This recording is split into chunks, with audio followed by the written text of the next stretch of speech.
Hello বন্ধুরা, আমার আজকে ব্লগটা আমি বানিয়েছি যে জামাই ষষ্ঠীর জন্য। তো আজকে জামাই ষষ্ঠী, তো আমি রেডি হচ্ছি আর কি। আমার তো মা নেই যে আমাদের জামাই ষষ্ঠী করবে, তো সেই হিসাবে আমরা থাকি গুয়াহাটিতেও, এমনিতেও তো ওয়েস্ট বেঙ্গলে তো যাওয়া হয় না প্রত্যেক বছর। তো সেই হিসাবে আজকে আমরা চলে এসেছি আমাদের এখানে গুয়াহাটিকে জোড়াই দিছে, আমরা এখানেই জামাই ষষ্ঠী পালন করবো।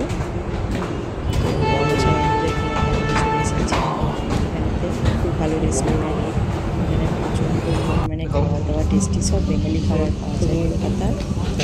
সেই হিসাবে আমরা সবাই পায়ে প্রচণ্ড গরম, হচ্ছে না জিরে গেছে সবাই মিলে অর্ডার করেছে। ওরা বলেছে 15 থেকে টাইম লাগবে জামাই ষষ্ঠী স্পেশাল, মানে অর্ডারটা আমরা করেছি। সেই হিসাবে আমরা কী করবো, টাইম পাস ভালো লাগছে না, তো সেই হিসাবে সবাই মিলে বসে বসে ফোনের মধ্যে ঢুকে গেছি। সেই হিসাবে এখন ওয়েট করছি কতক্ষণ খাবার আসবে। দিয়েও পাচ্ছে, আবার জামাই ষষ্ঠীর কিছু হালকা নিয়ম কানুন এরা করবে। তো সেই হিসাবে এই যে মেনু কার্ড দিয়ে দিয়েছে, মেনু কার্ড দেখাচ্ছি, তো অর্ডার হয়ে গেছে। তবু এটা হচ্ছে জামাই ষষ্ঠীর স্পেশাল মেনু, তো অলরেডি স্টার্ট হয়ে গেছে। একটু পড়ে নিচ্ছি, অনেক কিছু খাওয়া হচ্ছে।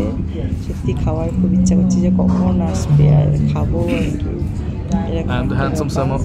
কারণ সত্যি কথা বলতে আমাদের এখানে গুয়াহাটিতে সবসময় বেঙ্গলি একদম প্রপার খাবার তো পাওয়া যায় না, আসামিস টাইপের খাবার পাওয়া যায়। তো সেই হিসাবে এত টেস্টি হয় না, আমরা ঘরে খাই আলাদা বাড়ি। একটু বোর হচ্ছে, অনেকক্ষণ টাইম লাগছে বলে, যেহেতু কলকাতার সব কিছু A to Z পাওয়া যায় সেই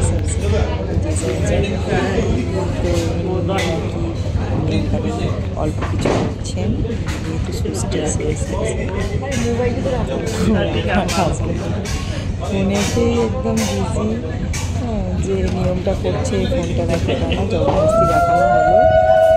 বাট নিজে প্রচণ্ড হ্যাপি হয়ে গেছে এই নিয়মটাতে, খাবে কি তার যাই হোক, কিন্তু এই নিয়মটার জন্য খুব হ্যাপি। একদম পারফেক্ট ষষ্ঠী যাকে বলে, জামাই ষষ্ঠী পালনই হচ্ছে এখানে। আমার মা নেই, সেই কমিটা তো কিছুটা অন্তত পূরণ হয়েছে। তো সেই হিসাবে ভেরি হ্যাপি।